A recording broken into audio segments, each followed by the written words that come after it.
ఈరోజు మీ ముందు మన మురుగంపల్లి దగ్గర ఉన్న నగరవనంలో పోయిన నెల 25వ తారీఖున ఒక ప్రేమ జంటపై దాడి చేసి వాళ్ళని గ్యాంగ్ రేప్ చేసినటువంటి ముద్దాయినటువంటి మురుగంపల్లి అగ్రహారించినటువంటి మహేష్, కిషోరు, ఈ సొంత పేరు చెందినటువంటి హేమచంద్ర అలియాస్ హేమచంద్ర ప్రసాద్, వీళ్ళ ముగ్గురిని ఈరోజు చిత్తూరు ఫారెస్ట్ రోడ్లో సిసి గుంట రోడ్పల్లి దగ్గర అరెస్ట్ చేసి వీరిలో ఆటపరుచుకున్నది. వీరి యొక్క నేర ప్రవృత్తి నేపథ్యం ఏమంటే, ఎక్కడైనా అమ్మాయిలు ప్రేమ జంట ఒంటరిగా కనిపిస్తే వాళ్ళు వెంటపడము, వాళ్ళ ఫోటోలు తీసుకోవడం, వాళ్ళ వీడియోలు తీసుకోవడం, వాళ్ళ గోప్యతగా ఉన్నటువంటి వీడియోలు తీసుకోవడం, వాటి ఆధారంగా వాళ్ళని బెదిరించడము, వాళ్ళతో ఏదైనా నగలు లాక్కోవడము, అవసరమైతే వాళ్ళని సెక్సువల్ గా దోపిడీ చేయడం, ఇది వీడి యొక్క నేర ప్రవృత్తి. ఆ విధంగానే పోయిన నెల 25వ తారీఖున ఒక మధ్యాహ్నం మన నగరం పార్క్ లో పెనుమూరు ప్రాంతం నగర పార్క్ లో వాళ్ళు కాలక్షేపం కోసం వెళ్ళింటే వీరు ఆ సమయానికి అక్కడికి వెళ్లి వాళ్ళిద్దరూ ఒంటరిగా ఉన్నది గమనించి 1 PM కు మహేష్ అనే అతను వాళ్ళ దగ్గరికి వీడియో తీసుకుంటా దగ్గరికి వెళ్తాడు.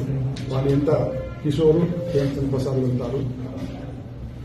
తర్వాత వాళ్ళు తత్వం బెదిరించి దగ్గర ఒక మైనర్ చైన్ లాక్కుంటారు. తర్వాత ఒకరు హేమచంద్ర ఆ అబ్బాయిని డిటైన్ చేస్తాడు. మహేష్, కిషోర్ ఆ అమ్మాయిని దగ్గరలో ఉన్నటువంటి చెత్త పొదల్లోకి తీసుకెళ్లి ఒకరి తర్వాత ఒకరు రేప్ చేస్తారు. మళ్ళా హేమచంద్రని మళ్ళా పోయి అతను కూడా రేప్ చేస్తాడు. ఇది తర్వాత అయిపోయిన తర్వాత ఆ అమ్మాయిని రిలీజ్ చేస్తారు. తర్వాత ఆ అబ్బాయిని రిలీజ్ చేస్తారు. ఈ విషయమై మనకు 29th వరకు ఈ సంఘటన వెలుగులోకి రాలేదు. కారణం ఎందుకంటే అమ్మాయి గాని అమ్మాయి తల్లిదండ్రులు గాని దీన్ని పోలీసులకు రిపోర్ట్ చేయడానికి వాళ్ళు అంత సముఖత చూపలేదు.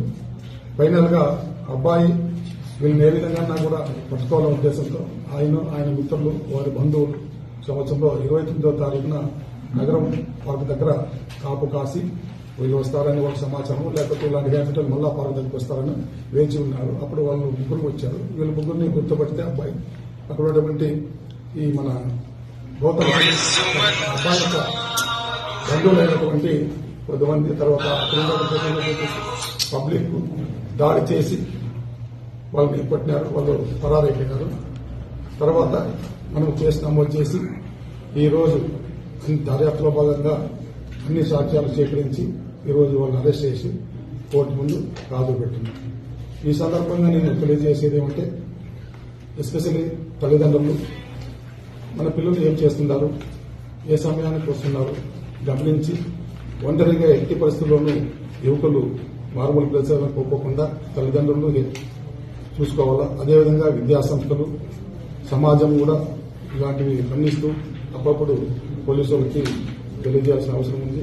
అదేవిధంగా ఎస్పెషల్లీ పార్కులు ఏ డిపార్ట్మెంట్ ద్వారా అయితే మెయింటైన్ అవుతున్నాయో సందర్శకులకు అవి సేఫ్గా ఉన్నాయో లేదా అనేది ఖచ్చితంగా గమనించాలా. ఆ విధంగా సేఫ్ పద్ధతులు పాటిస్తే ఇట్లాంటి ఇన్సిడెంట్లు జరగకుండా ఉంటాయని మా అభిప్రాయం. దయచేసి ఇది చాలా దురదృష్టకరమైన సంఘటన. మీకు మీ అందరికీ ఒక మనవి, అమ్మాయి విషయాలు కానీ అబ్బాయి విషయాలు కానీ గోప్యత పాటించండి.